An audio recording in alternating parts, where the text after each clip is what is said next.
One of the key votes in the Senate joins us right now. Democratic Senator from West Virginia, Joe Manchin. Senator, welcome back to Special Report. Thanks for having me, Brett. Appreciate it.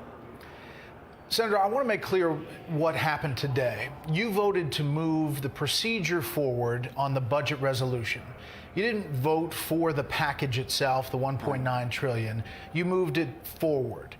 You have problems with the $1.9 trillion as it's written? Brett, basically, we know we have a challenge on our hand. We have a pandemic, and we're not sure what direction this pandemic's going, especially if the variants come into it. So the need for a pandemic relief is needed.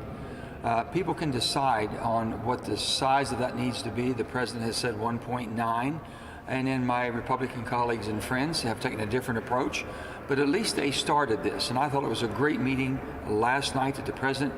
The first entertainment of any legislatures was 10 of my friends and Republican colleagues who went and spent 2 hours with the president. That showed a tremendous gesture of goodwill. Now we just got to find a bipartisan way through. I voted to start a process, There's a Brett.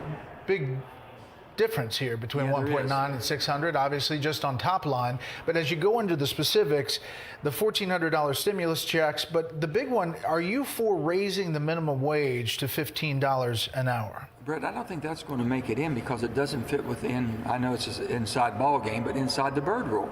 Only thing we can do during this reconciliation is anything that comes within the financial realms of what we're dealing with. It's called a budget reconciliation. It has to be within the budget lines.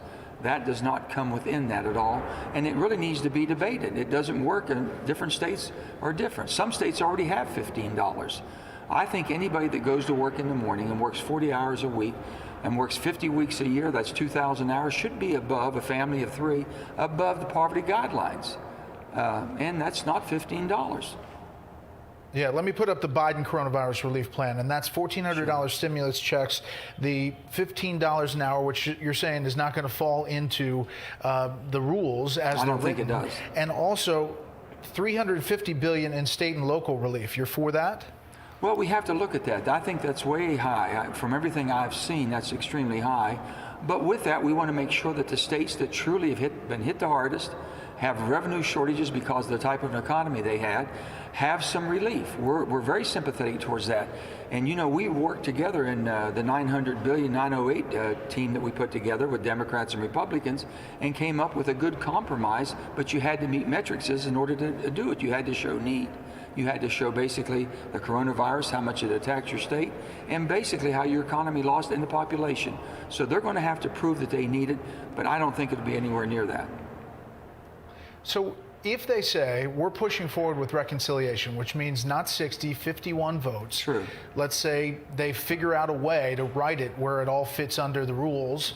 You're questioning that, but let's say they do. And they come to you and say, Joe, we need that vote.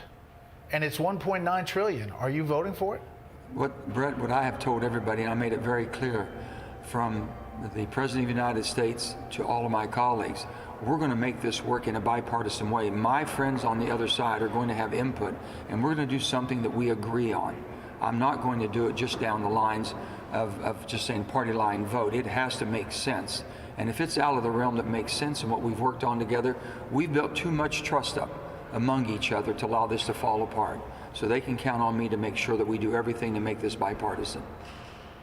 So that sounds like a no if they try to blow it down the line. We're not going to blow it down the line. They can't do it down the line. Basically, we've got to be able, for those who are defending their numbers, whatever they may be in whatever category, they have to show where it comes from, the sources, and where the need is.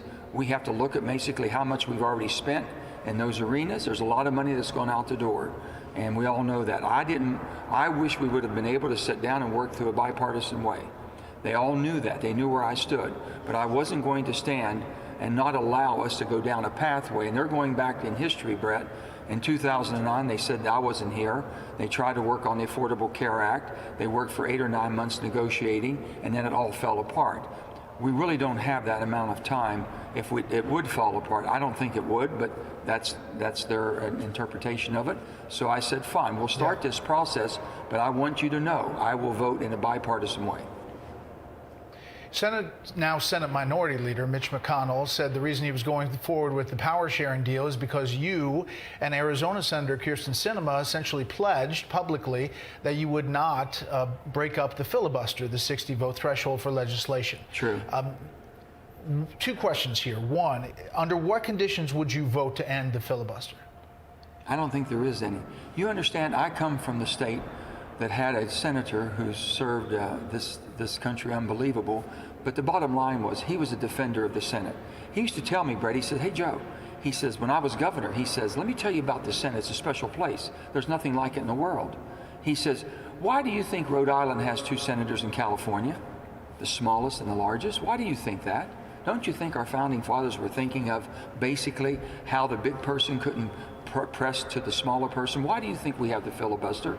So that the minority has input. This was ingrained into me. And he said, Joe, they even named a rule after me called the Bird Rule. You know what that's there for, why I put that in? He said, so they couldn't go around the back door and do away with it. So you're talking about a person that's going to defend the legacy of Robert C. Byrd. And so Sinema and yourself, you're both public, but are there other Democrats you know of that would I sure do. not vote to bust up the filibuster? I think there is. I really do. I think, though, it's you know, they'll have to speak for themselves, but I've had good conversations, a lot of my friends, and I think there's people that feel exactly like I do. This didn't work well in 2013 when Harry Reid did it, and then Mitch McConnell did it in 2017. It hasn't worked well for anybody, okay? We should work together. Yeah. That's the purpose of the Senate. Well, let right? me ask you this. The White House politically tried to put a little pressure on you, it seems. You know, having Vice President Harris go to this local station in West Virginia. You said you didn't know about it. Have you talked to them since that? Did they make a mistake by doing that? Absolutely, they made a mistake, and it shouldn't have been done, but a mistake was made. And we're going to make mistakes. Sister Rose says, to err is human. We're human beings. But with that being said, I've spoken to the president about that, and I've spoken to some of his top officials, and I understand that a mistake was made. Should not have been done. You know, today at the White House, Jen Psaki pointed to West Virginia Governor Jim Justice and said that he's for a big package as far as COVID relief. What they don't talk about, though, is the other part of that interview from Governor Justice, and here's a little piece of that about climate change. If you want civilization to advance, today we need clean energy, and I'm all for it. But we just have to have a strategy rather than a knee-jerk. And that's what we have going on right now, and it's going to backfire. It's really going to hurt us. Do you agree with Governor Justice, or what happened with the climate change executive orders in the Biden administration? Well, the bottom line, I disagreed, and I respectfully disagreed with the president in the executive order on doing away with the Keystone Pipeline. I've seen a train blow up in West Virginia carrying that crude. I've seen tanker cars explode going through towns. It's much safer in that pipeline than it is coming across the road or the rail. If they think they're going to stop that product, that's a heavy crude we need in our refineries. The bottom line is, I'm an all-in energy person, Brett, and we have to have energy basically and not depend on foreign energy. So we have to have the heavy crude. I'd rather come from Canada than I would from Venezuela. So all of this being said, we're going to find a pathway forward. But bottom line is we can do it cleaner. You cannot eliminate your way to a cleaner global environment.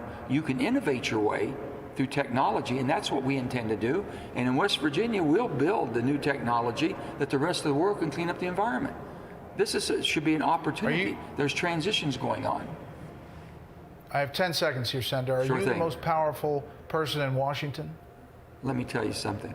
I've seen people who thought they had power and abused it. I've seen people that desired power and abused it. And I've seen people that had an opportunity to be in a situation where we can make a difference, and I hope I'm that person to make a difference, to bring our country together. Senator, you're always welcome. You're always welcome back here on Special Report. We appreciate the time. Thanks, Brett. Nice to be with you.